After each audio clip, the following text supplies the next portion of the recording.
It's good day to brew, baby. What is up, YouTube? It's your boy Millsy, back with Hometown Commander, back for another episode of Millsy Brews, the show where I brew my version 1.0 deck because of the commander in front of us on my quest to brew the magic world. You know the motto, baby. It's ABB, always be brewing, and that's what we're back to do today. The deck list is going to be down in the description for you below. As well as I'd really appreciate it if you could interact with the video, like, comment, subscribe, consider doing all that YouTube stuff for me. But today, we're finishing out Precon Week, talking about Eshki, Temur's Roar. A 3-mana 2/2 human warrior in Temur colors says whenever we cast a creature spell, we put a counter on Eshki.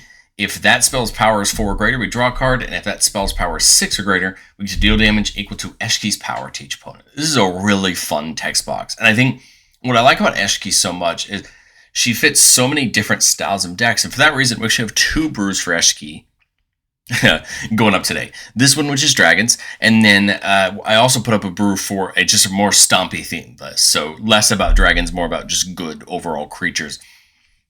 And you'll see both up today. The reason I wanted to do at least dragons was because Tarkir Dragonstorm cares so much about dragons, especially in these 3 colors.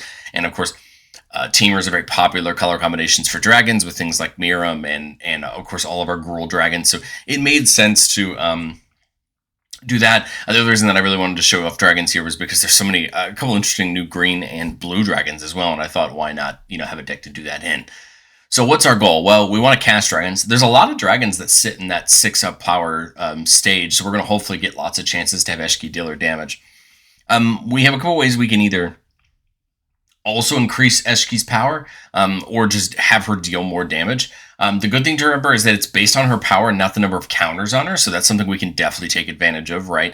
And it is damage dealt, right? Meaning that if we're manipulating damage, that's something we can take advantage of. We'll talk about how we're going to give our creatures haste, get them into combat, get them stompy, get them going, right, whenever the turn they come in. And then something that's always worked in my Miram Dragons list that I think is going to work here is going from multiple combats to really just end the game once you hit a certain board state. Well, I want to say thank you to our channel members. Thank you so much for supporting the channel. If you're interested in seeing all of our videos early for just $1 a month, consider checking that out below the video. Okay, we came dragons. We're going to give you dragons. The dragons here are going to be a good mix of new and old alike. I think both Tarkir Dragonstorm in the set and in the commander decks have some great dragons for us. I mean, an old classic and a Tarkir giving all of our dragons that attack double strike is a killer ability, especially when we already have that natural built-in evasion of being in the air. Means we could potentially get into some sticky situations for our opponents if they don't have flying blockers. Tarkir Dragonstorm introduced a cycle of dragons at, I believe at Rare, that all have the new Omen mechanic. So they have a spell on them, kind of like Adventure, but instead of going into exile after you cast the spell, it just gets shuffled back in. I like it because it adds some extra options for your dragons. For Bloomvine region, on the Omen side, it's kind of basically a Cultivate or a Kadama's Reach, which is a great ability, especially when you're trying to ramp up to your big dragons. And then on the normal side, it just says whenever it or another dragon you control enters, you gain 3 life. Not a bad idea to gain some incremental life gain as we're putting our dragons in. And this is also nice because we do have dragons that make dragon tokens, and so those dragons will also target that. Broodcaller Scourge is one of the new ones from the Precon, and this is a pretty good one. A 7-mana 5/7.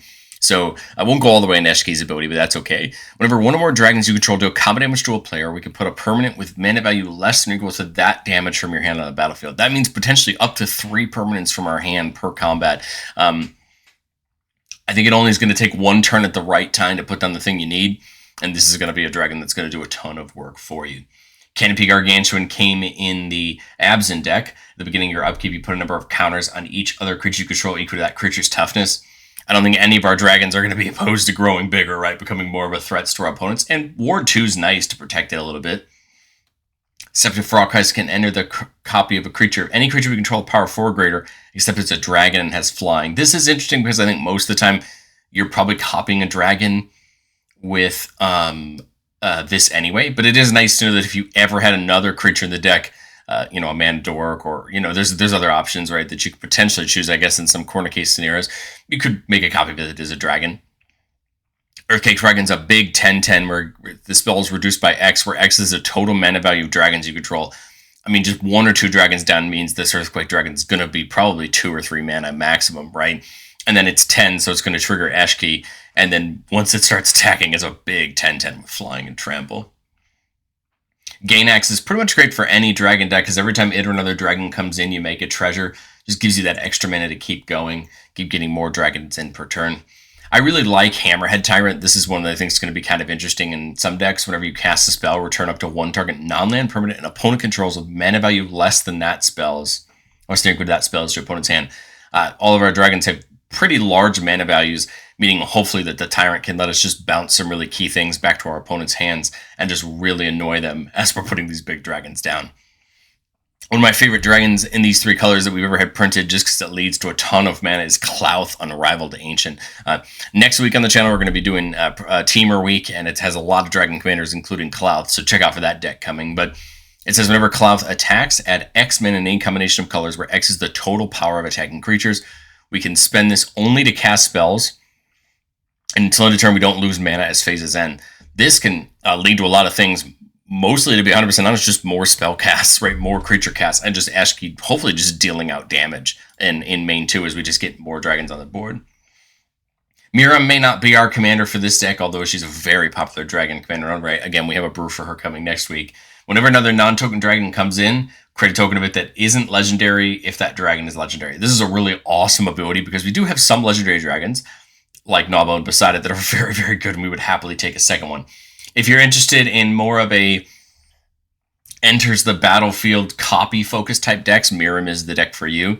But I think Eshki is still a fun way to kind of approach this strategy. Gnawbone is just, I think, it's just a lot on one card. A 7 mana 7/7 that says whenever a creature we control deals combat damage to a player, make that many treasures.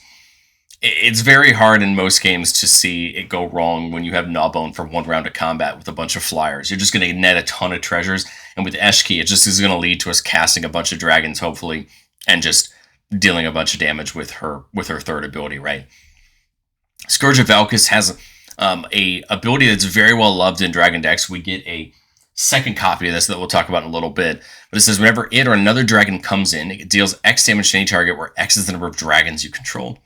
Hopefully this number gets bigger and bigger over the course of the game as dragons come in, doling out damage and really just giving another threat that our opponents have to deal with other than just combat. I mean, dragons are already difficult enough to deal with in combat. There are not a lot of other creature types in Magic that are going to be able to, on average, block and contend with dragons. Yes, angels are normally up there, demons are normally up there, but the problem with both of them is they both tend to struggle with being able to consistently make them as big as dragons are. I think the one thing that angels excel at is making tokens a little bit easier than dragons do, so they can kind of double block the dragons and survive and probably excel that way. They also get lifelink, which is probably makes them better in some senses. But we pretty much know we're going to rule the sky, and if we can do that with Trample, right, we're just going to guarantee that we can do what we want to do. Stormscale Scion from the new set just says other dragons we control get +1/+1 and has Storm. So we copy it for each spell that's for each spell cast before this turn. Not that we cast, just any spell that's been cast. So note that your opponents responding to your things or killing your things on your turn can count for Storm. And then that just means more buffs. Tear the Peaks is another great dragon, got its reprint back in OTJ. Whenever another creature enters the battlefield under your control, Tear the Peaks deals damage equal to that creature's power to any target. Any target's nice. It can be a player, it can be a creature. Tear the Peaks can just hand out damage. Twin Flame Tyrant is going to help with both Tear the Peaks and Eshki. It says if a source you control would deal damage to an opponent or a permanent opponent controls, double that much damage instead. I'll be fair, these are the kind of effects with Eshki that are going to get really dangerous really quickly. You may think 4 damage isn't a lot of damage, 5 damage isn't a lot of damage. Yeah, but once it starts becoming 10, 15, 16 damage every time you cast a large creature spell, you're going to have to remove Eshki. And what I think what's nice about this dragon build is, sure, you can remove Eshki, you still got to deal with the dragons, right? And I think that's what makes the deck so profitable. We have that new Ureni from this commander deck. Whenever it enters or attack, just flip into you, look at the top 8, put a dragon from among them on the battlefield, put the rest on the bottom. This is a brutal ability, and it's not going to take very long for this to really get out of hand, especially when you start handing haste to your dragons. This is the kind of card we love to see, and we'll talk more about it in my Miriam deck to come next week. Utvara Hellkite says whenever a dragon we control attacks, make a 6/6 dragon with flying. Again, doesn't get haste because we're already attacking if we have haste abilities, but that's more dragon ETBs, that's more other things, and Utvara is just great at what it does, making more tokens, especially to block. And then Wrathful Red Dragon, a dangerous ability. Whenever a dragon we control is dealt damage, it deals that much damage to any target that isn't a dragon. I will say here, because they're both in the deck, I just didn't cover it, this is a dangerous combination with Blasphemous Act, a board wipe that deals 13 damage to each creature. Note that Wrathful Dragon will see its triggers go off even if it dies to the Blasphemous Act, and you will start dealing out 13 damage. So, in most Commander games, if you have 9 dragons with including Wrathful Red Dragon and you cast a Blasphemous Act, that's 39 damage to each opponent. Everyone's probably gone. But the truth is, Red Dragon most of the time just says, hey, if you want to block the dragons, you can. You're still going to take the damage, and you're going to lose your creatures for it. You know, there's that kind of a mind game that goes with it that I think is really beneficial. But how do we turn all this into more damage? Well, for Eshki specifically, we have things like Power Fist, gives it trample, and whenever it deals combat damage to a player, put that many plus and plus one counters on it. This means that Eshki can start attacking, getting in, dealing damage, and start getting more counters on it. This also could mean that unless we're giving our creatures haste, you know, maybe Eshki gets in and attacks first to get those counters, and then we play our creature spells, right? Getting more damage as we're casting. Uncivil Unrest basically helps everyone. All of our non-token creatures have riots. They come in with our choice of a counter or haste. And most of the time, I think we want the counter no matter what for its second ability. If a creature we control with a counter on it would deal damage to a permanent or player, double that damage instead. So, I mean, perfect for Eshki, right? But great for the rest of our dragons if we can get counters on them. And then there's Dragon Tempest, kind of the other half of the coin of Scourge's Valkis. But it's actually a lot better because it adds giving all of our creatures that with flying enter haste until end of turn. That's strictly better, and it's less mana. And then you get the same ability as Scourge of Valkis, you know, to deal out that damage. But giving them haste is absolutely huge because a lot of the times you're spending this mana on these dragons, and unfortunately in most games, they just got to sit there for a turn, right? But with these haste enablers, you're just talking about really hurting our opponents, and that's where this next slide comes in. Like anytime we can give these things haste, get them in and get them attacking. You may think getting Dome for 6 or 7 with Eshki is bad enough, but then when you play a 7/7/7/8/8 dragon, you're attacking with it. Now you have a chance to just piece these turns together where you're dealing a ton of damage. Temur Ascendancy, just giving everything we control haste, and then whenever a creature comes in, draw a card. Love those abilities, especially when we start to get more damage, more mana each turn. Rhythm of the Wild, same riot text as Uncivil Unrest. Choice of a counter or haste, love them together, right? But the nice thing it adds is that creature spells can't be countered. This is huge because then you can really make sure that you're casting those big spells and you're not worried about it.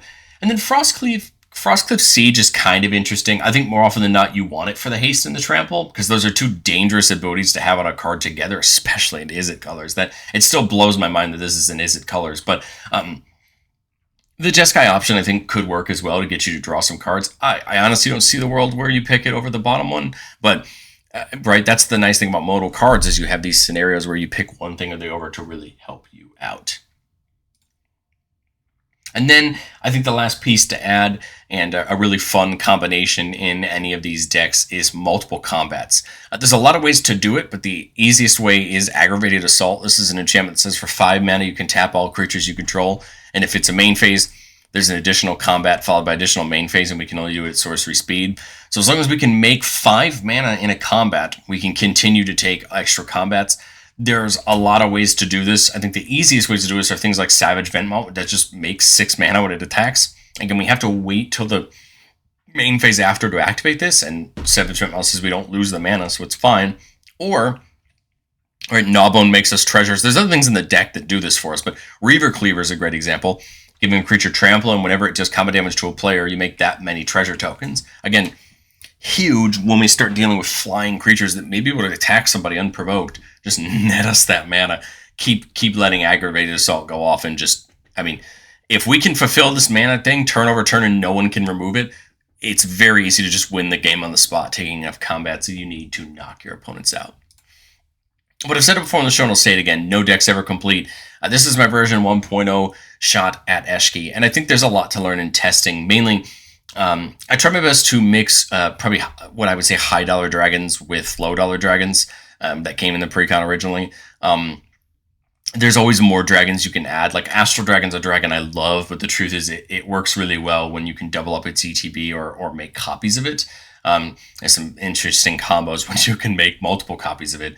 But at $25, it's not divine in this deck because you're paying 8 mana for a 4/4 that doesn't fully trigger Eshki, right? But I think if you wanted to lean more into wanting to get more dragons on the board for their abilities, I think that would make sense. Molten Echoes is a card I love in Miram, and it's a card I love in a lot of decks that care about one specific type. So it says when it comes in, you choose a type, and whenever a non-token creature that type comes in, you make a token copy of it that gets haste and is gone at the end of the turn. As long as you're not playing a ton of legendary dragons, which we are playing some, but we also aren't, right? This is huge because then you don't have to give haste to the dragons that enter. You get a copy of it, it gets a swing in, it still comes in, it still triggers any of the ETBs. It won't trigger it, right? It obviously won't trigger Eshki because Eshki's uncast. But the point is you kind of get a second copy of it that can do what you want this turn and just hit your opponents hard. And then Lit Jara, Reflection Lit Jara is, of course, great for a lot of decks, copying spells of the chosen type when you cast them. It's a great enchantment. Of course, Eshki doesn't get anything based on the copy, right? Because you're not casting the copy. But I think, to me, Molten Echoes or even something like Flame Shadow Conjuring just make a little more sense than Lit Jara for me. I like the idea of getting the cost to go down to bring the enchantment in a little bit less, even if it doesn't give me the same exact value.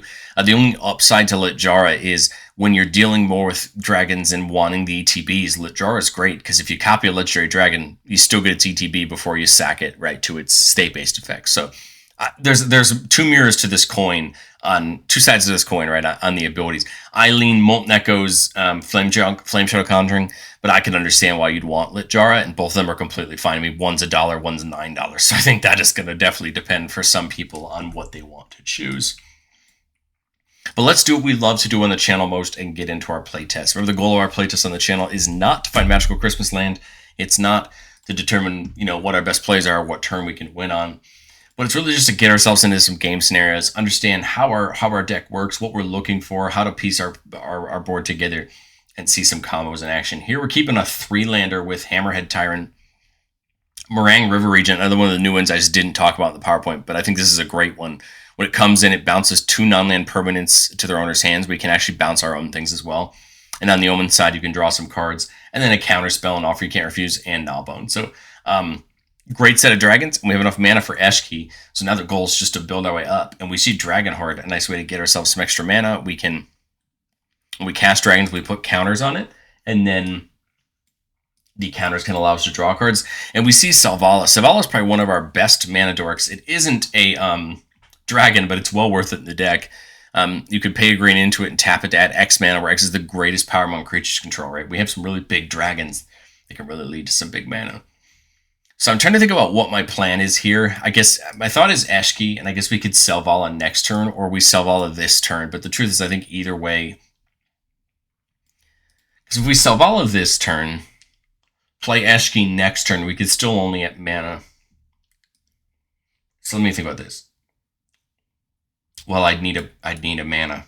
My thought was play Selvala, play Eshki next turn with a land, and put Selvala's mana into Dragon's Horde, but that doesn't work out because we don't have another land in hand, right? So I think we gotta play Eshki. She does share type with herself on the path, so we get to scry for a Balefire Dragon. I really like Balefire Dragon, but the truth is I think we kind of need to bottom it for now. I just keep getting some value. All right, well, there was the 4th mana. So if I go, I can't get any dragons down with it. I think it just makes sense to get Selvala down, get the counter on Eshki. Now Selvala can start tapping on future turns, right, for more mana. Turn 5, there's the Reaver Cleaver. Can get us a ton of mana, right? So Selvala can tap for 3 right now, so we've got 6 mana total. Can get the Tyrant. That would give us all 3 of Eshki's abilities. I could go Horde plus Selvala, which would be 4 mana, if I wanted to do that. Just for the idea of trying to get the Horde down to get more mana on a future turn.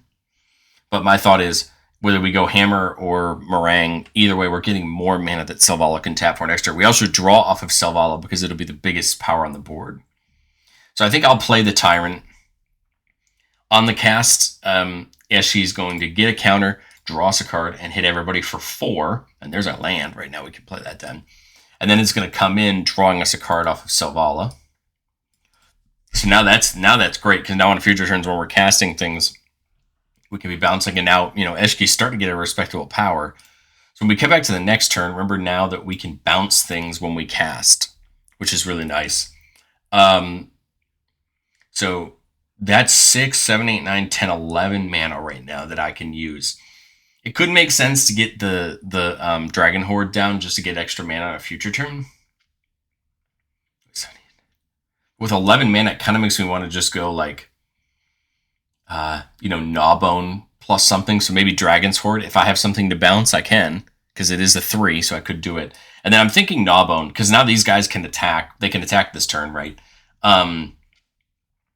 Eshki gets a counter, draws us a card, deals the damage, and then on Gnawbone coming in, it is the highest creature type, so it is, or highest power, so it is going to draw us a card.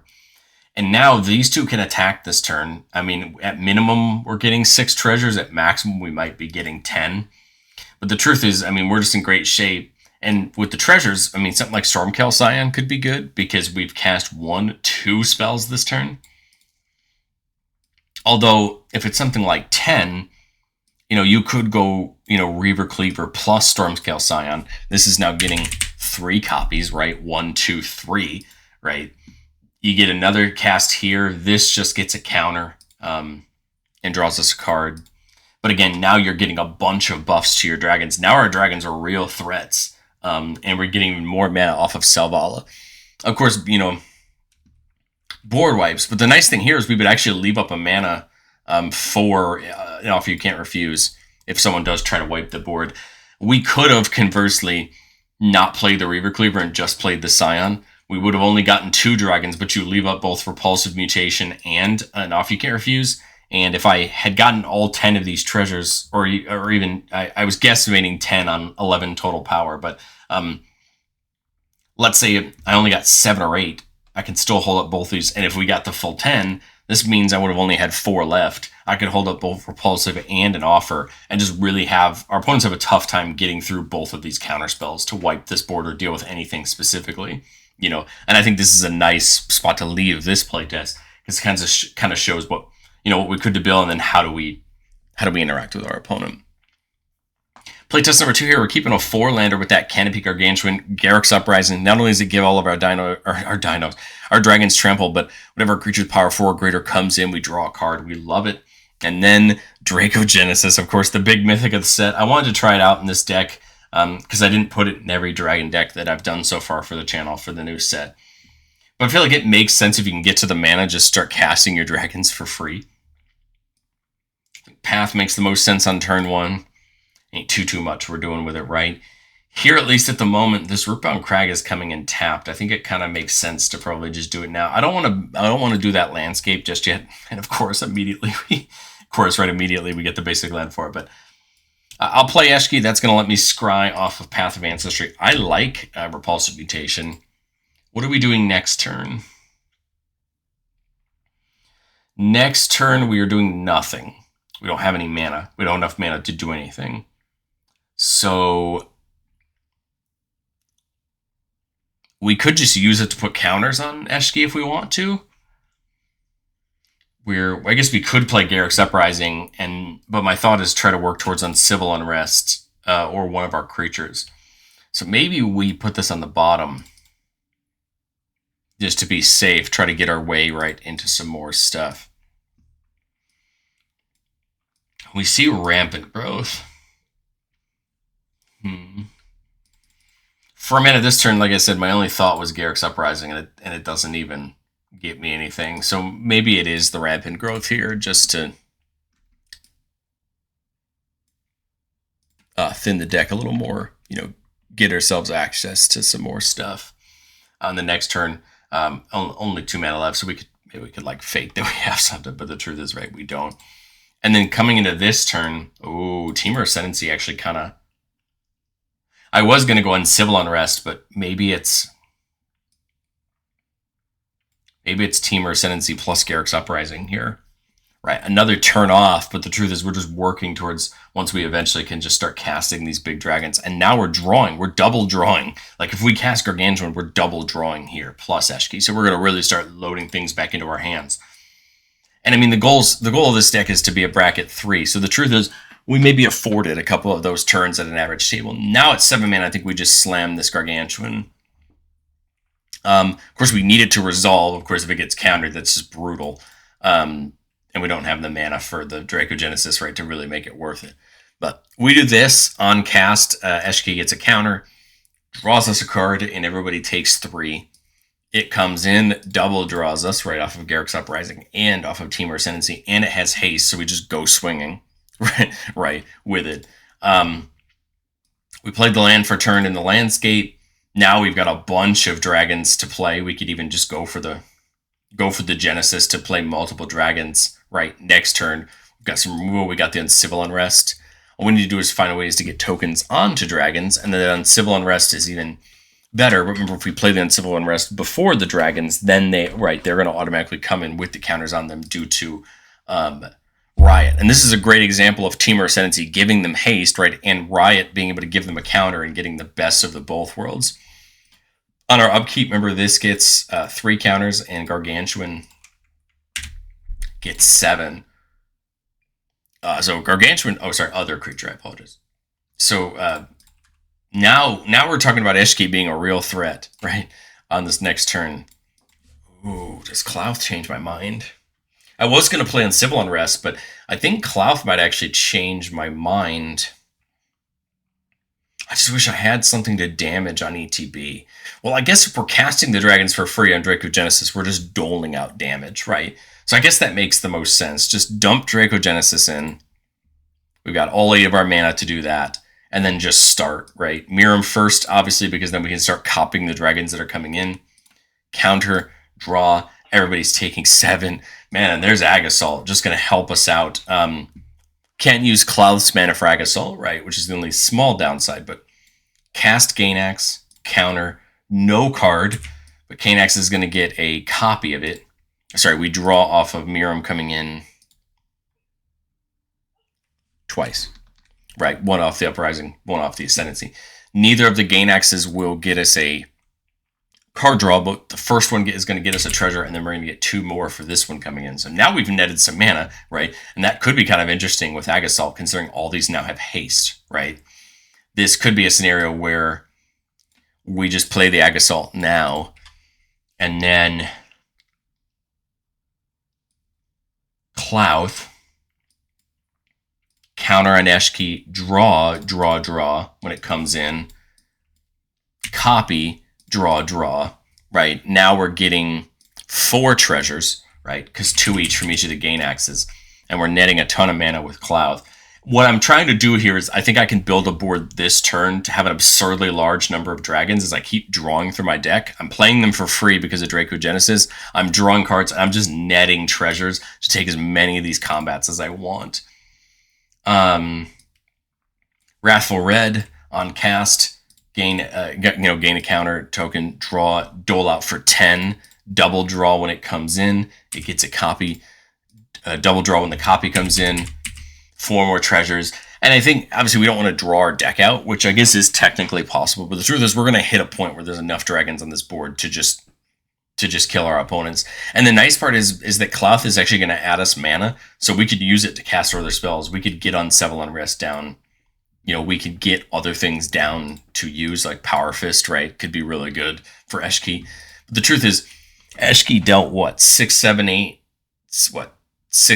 9, 10 this turn in damage. So, I mean, it's dealing those to each opponent. I mean, we could just kill our opponents playing dragons. This is what I think Eshki is really good with this setup. If you can get these setups set up, because you're just doling out damage. And if someone removes Eshki, it's fine. Look at how well the dragons did without it. I mean, you're going to kill probably the table this turn if Eshki's here, if she isn't. Yes, the card draw helped, but I mean, you still have these 2, right? You still have those 2 there drawing you cards and giving everything haste. Maybe I'm not able to go as deep, but then Klauth gives me that mana, and I still think we're in good shape. But let's do one more playtest. Keeping a 2-lander with Farseek, Uncivil Unrest, Jade Orb, a Mana Rock, and then Earthquake. My goal at this hand was to try to show a hand where we're getting a little bit less to start on the mana. Well, it doesn't matter. We drew the River Prior Verge off top, but we'll just go ahead and Farseek. Go get our Triumph just to help section off our colors a little bit. I'm going to this turn. Jade Orb's really nice, so I can add a green mana, and when you cast a dragon with it, it comes in with a counter on it and and hexproof. So I think we just Eshki, right? Hold up the offer, I guess, just in case someone tries to do anything cheeky when it's not our turn. Here with 4 mana, it's a shame, right? We really would have loved to have seen a 5th mana. I guess we'll just play something like the Dragon Champion, get a counter on Eshki and draw, just to see what we get ourselves into. Dragonborn Champion can start drawing us card whenever we deal 5 or more damage with a source, with any one source, so we can potentially get multiple draws there. All right, there's Temple of the Dragon Queen. It comes in, we control a dragon, so it's going to not come in untapped. As far as the color, I've got multiple red sources. I've got 2 blue sources. I've got 2 green sources. I think I'm fine because I have the triple red for Scourge, so I don't think the color matters. I guess we'll just call it green just to even out the colors a little bit. So my thought is it's either on Civil Unrest or it's Scourge, right? Both of those kind of lead me to a good place. Scourge is 4, Terror's 5, so I can't get the damage this turn. What I thought on Civil Unrest is then they come in with counters on them or haste, right? Could be great on a future turn. We're like probably one cast of a dragon away from being pretty darn close to Earthquake Dragon being dirt cheap. I guess I'll do the Valkys, get that draw card. Now the Valkys comes in and domes somebody for 2, because we control 2 dragons. Dragonborn can attack this turn. Maybe it draws us a card, maybe it doesn't, but I think we're still getting there. We're still in decent shape. Coming to our next turn, now we're showing that we need the mana, right? We're really just that much mana off. We've got 9 total power of dragons, so Earthquake Dragon is it's a 6 mana dragon. If I go into the Lapis Orb, I only have 3 mana to spend. I don't really want to take the turn off, right? It kind of feels weird to take the turn off when we could be playing more dragons. So I guess it's Terror here.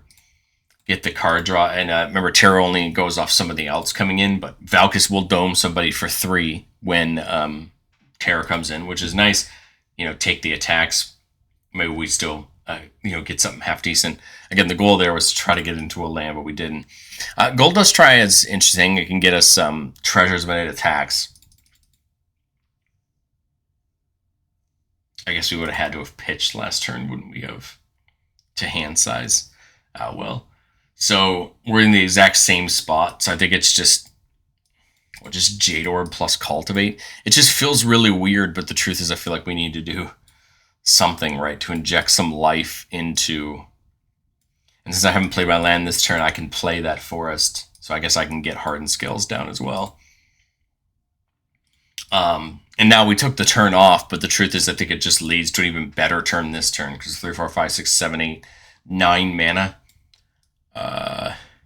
We can play Ureni and the Earthquake Dragon this turn. So play Ureni first, counter, draw, dome everybody for 6, right? That would draw us a card off of Dragonborn. That would draw us 3 cards off of Dragonborn. Man, that works well. And then Urani's going to go ahead and look at the top 8. Cold Span's kind of nice for the mana. It is our only option. So sorry, Ureni comes in and deals. It deals. We'll have it come in with a counter and hexproof. It's going to come in and deal 4 with Scourge of Valkys, and then Goldspan will come in dealing 5 with Scourge of Valkys, which should draw us a card. So we have 2 mana left. Then my thought is play the Earthquake Dragon, draw, counter, draw, dome everybody for 7. So again, 3 more card draws of the Dragonborn. Is it a May? No, it's not a May. Then Earthquake comes in, dealing 6 to somebody, which would draw us another card. And now you're just seeing where we're just printing our deck for cards. We probably just end up pitching most lands out of this hand, try to keep a couple dragons laying around. We have the Power Fist there for Eshki, and we have ways to buff our dragons. We have Gnawbone. I mean, this is just we just parse this hand out, and if no one deals with our board, I think the game's just over. Because, I'm sorry, we dealt 8 when Ureni came in, we dealt 4 when Goldspan came in, we dealt 10 when Earthquake came in with Terra. I completely forgot those triggers, but I think you can just kind of see where this dragon game plan just does so well. But let me know what you think of Eshki down in the comment section below, and we'll catch you on the next one.